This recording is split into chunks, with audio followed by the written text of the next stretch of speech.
देखो जो question number 35 है ना रीता और शोभा वाला, इसमें मेन पॉइंट्स में तुम्हें जल्दी से समझा देती हूँ, है ना। ये तो तुम लिखोगे ही, by creditors account, by bills payable account, है ना। फिर loan by Rita, reserve capital, ये सब कुछ नहीं आता। रियलाइजेशन अकाउंट में क्या ट्रांसफ़र करोगे, by creditors account, by bills payable account.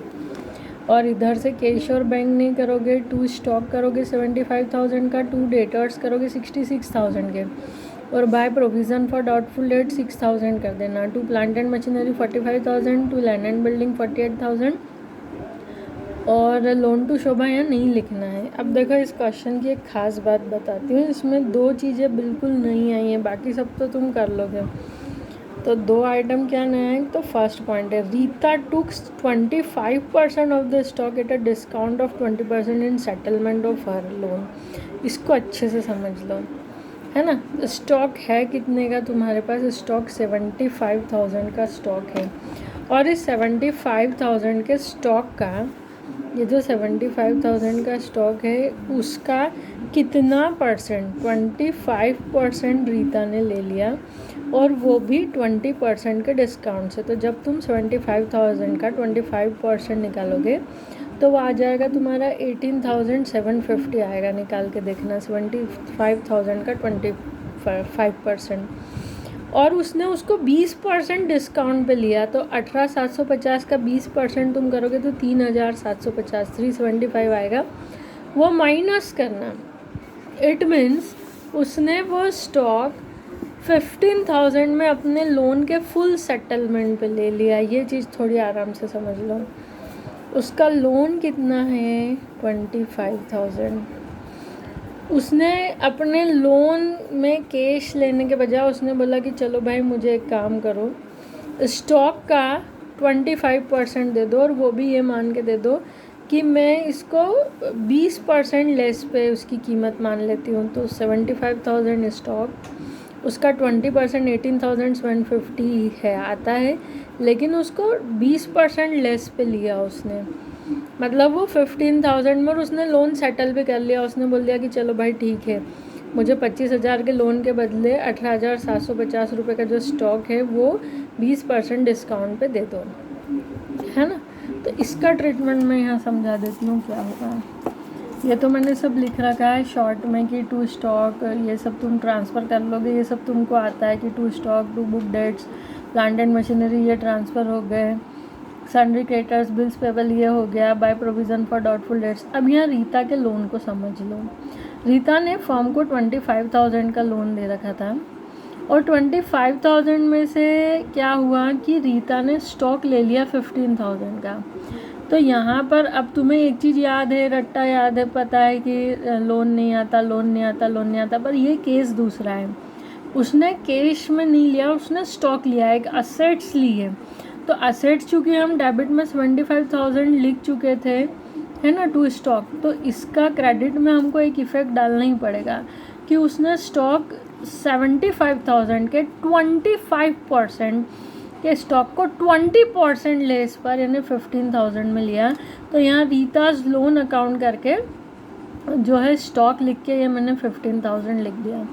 अब देखो उसने फुल सेटलमेंट, मतलब उसने लोन दिया था 25,000 का, और 15,000 का उसने स्टॉक ले लिया, तो 10,000 का उसने फर्म को डिस्काउंट दे दिया। तो रियलाइजेशन अकाउंट में, है ना, ये रियलाइजेशन अकाउंट इतना तुम लोग समझते हो, है ना। अब उसने क्या करा कि 10,000 का फर्म को डिस्काउंट दे दिया, तो ये दोनों चीज़ें यहाँ आएंगी। Bye Rita's loan account, bracket में ये डिस्काउंट दिया उसने फर्म को 10,000 का, फिर bye Rita's loan account stock उसने 15,000 में ले लिया, तो ऐसे करके उसका लोन हो गया।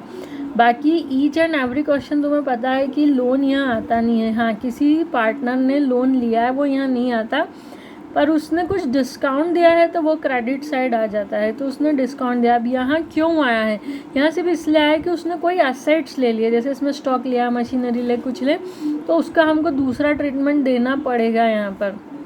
हाँ, ये यहाँ डायरेक्ट स्टॉक को ही कम शो करो तो बात अलग है, पर ऐसा सब करने के बजाय स्टॉक पूरा शो करो और इसको यहाँ क्रेडिट में शो कर दो। एक चीज़ इसमें ये टफ थी। दूसरी क्या हुआ कि गुडविल थी ही नहीं, और लिखा है कि रीता ने गुडविल ले ली, तो बाय रीतास कैपिटल अकाउंट ब्रैकेट में गुडविल 30,000 आ जाएगा। फिर इस क्वेश्चन में क्या नहीं बात है, क्वेश्चन ढंग से पढ़ना, फिर ये सोल्यूशन देखना कि जो बैलेंस स्टॉक है वो 30% प्रॉफिट पर जो रियलाइज़ हुआ, तो 75,000 का 75% निकाल के तुम उसमें 30% ऐड करना, तो 73,125 आएगा, क्योंकि 75,000 का 25% रीता ने लिया, तो 75% बाहर मार्केट में बेचा, तो कॉस्ट थी उसकी 75,000 का 75% निकालना और उसमें प्लस 30% करना, तो ये अमाउंट आ जाएगी, है ना। इनका टोटल ये आएगा, ठीक है, ये नहीं आएगा, और प्लस माइनस करना। इसके अलावा इस क्वेश्चन में एक मोस्ट इम्पॉर्टेंट बात ये थी जो तुमको अच्छे से समझना है, भले यही का यही क्वेश्चन एग्जाम में नहीं आएगा, लेकिन इसमें कुछ चीज़ें इंपॉर्टेंट है, वो अच्छे से सीख लोगे। देखो ये चीज़ें, an unrecorded assets of ₹6900 was handed over to an unrecorded liability of ₹6,000 in full settlement. अब ये अनरिकॉर्डेड असेट्स थी, मतलब अनरिकॉर्डेड मतलब बैलेंस शीट में ये असेट्स रिकॉर्ड नहीं थी, इनके पास पड़ी थी 6900 की, और जो बैलेंस शीट में रिकॉर्ड नहीं थी, और एक इनकी अनरिकॉर्डेड लाइबिलिटी 6,000 किसी को पे करना था, पर बैलेंस शीट में लाइबिलिटी साइड ये मेंशन नहीं है। तो जब भी ये अनरिकॉर्डेड असेट से अनरिकॉर्डेड लाइबिलिटी को जो पे करते हैं, सेटल करते हैं, तो उसको कहीं भी रिकॉर्ड नहीं करना है, न रिलाइजेशन अकाउंट में आएगा, न पार्टनर्स कैपिटल में आएगा, न बैंक में आएगा, है ना।